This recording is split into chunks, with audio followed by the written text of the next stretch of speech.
피청구인 본인께서 소추 사유에 대한 의견 진술을 희망하신다면 발언 기회를 부여하겠습니다. 어느 정도까지 말씀드려야 될지 모르겠습니다만은 양해해 주시면 제가 일어나서 예, 할까요? 좋으실 대로 하십시오. 그러면 마이크가 이러니까 제가 앉아서 예, 하겠습니다. 편하실 대로 하십시오. 제가 오늘 처음 출석을 했기 때문에 그냥 간단하게만 말씀을 드리겠습니다. 여러 가지 헌법 소송으로 업무도 과중하신데 또 저의 이 탄핵 사건으로 또 이렇게 고생을 하시게 해서 먼저 우리 재판관님들께 송구스러운 마음입니다. 저는 철들고 난 이후로 지금까지 또 특히 공직 생활을 하면서 자유민주주의라는 신념 하나를 확고히 가지고 살아온 사람입니다. 헌법재판소도 이러한 헌법 수호를 위해서 존재하는 기관인 만큼 우리 재판관님들께서 여러모로 잘 살펴주시기를 부탁드리겠습니다. 또 필요한 상황이 되거나 질문이 계시면은 말씀드리도록 하겠습니다. 네, 감사합니다. 다음으로 피청구인에 대한 신문을 하겠습니다. 피청구인 본인께서는 그 자리에 계시면 되겠고요. 질문사항은 2개밖에 없습니다. 피청구인에게 진술 거부권을 고지해 드립니다. 질문 전체에 대해서 또는 개개의 질문에 대해서 진술을 거부할 수 있습니다. 오늘 피청구인 신문이 예정돼 있지 않았던 상황으로 알고 있는데요. 제가 지난밤에 오늘 발언 기회를 줄 수 있느냐 협의할 때 분명히 말씀드렸습니다. 재판장께서 하시면 제가 2가지만 아는 대로 묻겠습니다. 말씀을 드리겠습니다. 네네. 첫 번째 질문은 국가 비상 입법기구 관련 예산을 편성하라는 쪽지를 기획재정부 장관에게 준 적이 있으십니까? 저는 이걸 준 적도 없고, 그리고 나중에 이런 계엄을 해제한 후에 한참 있다가 언론에 뭐 이런 메모가 나왔다는 것을 기사에서 봤습니다. 근데 그 기사 내용도 조금 부정확하고, 그러면은 이거를 만들 수 있는 사람은 국방장관밖에 없는데, 국방장관이 그때 이제 구속이 돼 있어서 구체적으로 확인을 못했습니다. 그런데 그 내용을 보면 좀 그 내용 자체가 좀 서로 좀 모순되는 것 같기도 하고, 그런데 하여튼 뭐 그 부분에 대해서는 그렇습니다. 뭐 자세하게 또 물어보시면은 제가 아는 대로 답변을 드리겠습니다. 예. 2번째 질문, 마지막 질문 드리겠습니다. 본인께서는 이진우 수방사령관, 곽종건 특전사령관에게 계엄 선포 후 계엄 해제 결의를 위해 국회에 모인 국회의원들을 끌어내라고 지시한 적이 있으십니까? 없습니다. 네. 예, 그러면 마치겠습니다. 오늘 변론은 이것으로 마치고 양측 대리인께서 추가로 하시고 싶은 말씀이 있으십니까? 우선 청구인 대리인 있으십니까? 네.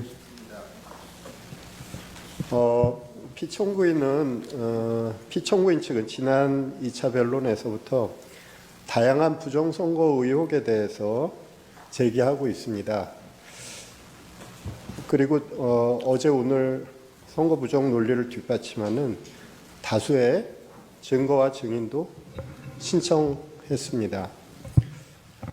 하지만 대법원 및 사법기관 판단을 통해서 모두 근거 없는 주장으로 판단된 사안들에 대한 것입니다. 저희 청구인 측 대리인단은 피청구인 측의 선거 부정에 관한 주장은 아무런 근거가 없을 뿐만 아니라 이 사건 탄핵 심판의 쟁점이 아니라고 생각합니다. 가사 선거 부정이 있다고 해도 피청구인이 비상계엄을 선포한 것, 병력을 동원해서 국회에 침입한 것 등 이 사건 소추 사유를 전혀 정당화시킬 수 없습니다. 선거 부정의 사유는 피청구인 스스로 발표한 계엄 선포 사유에도 등장하지 않았습니다.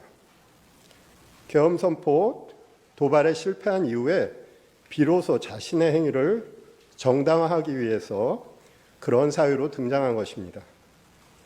사실 선거 부정을 저지를 수 있는 가장 큰 위험을 가지고 있는 존재는 선거관리위원회가 아닙니다. 그보다 더욱 큰 힘을 가지고 있는 기관, 행정부이며 국가정보기관이며 이들을 지휘하는 대통령입니다. 중앙선거관리위원회를 독립된 헌법기관으로 만든 것은 대통령과 행정부 그리고 정보기관으로부터 선거관리의 독립성을 보장하기 위한 취지였습니다. 지금의 상황은 오히려 선거 부정의 위험이 더욱 더 큰 기관이 선거 부정을 막고 방어하는 기관에게 선거 부정을 저질렀다고 비난하는 형국입니다. 이 사건 탄핵 심판은 수많은 국민들이 듣고 바라보고 있습니다. 그래서 피청구인 측의 기이한 부정선거 주장을 그대로 방치하기는 어렵습니다. 국민들에게 미치는 해로운 영향 때문입니다.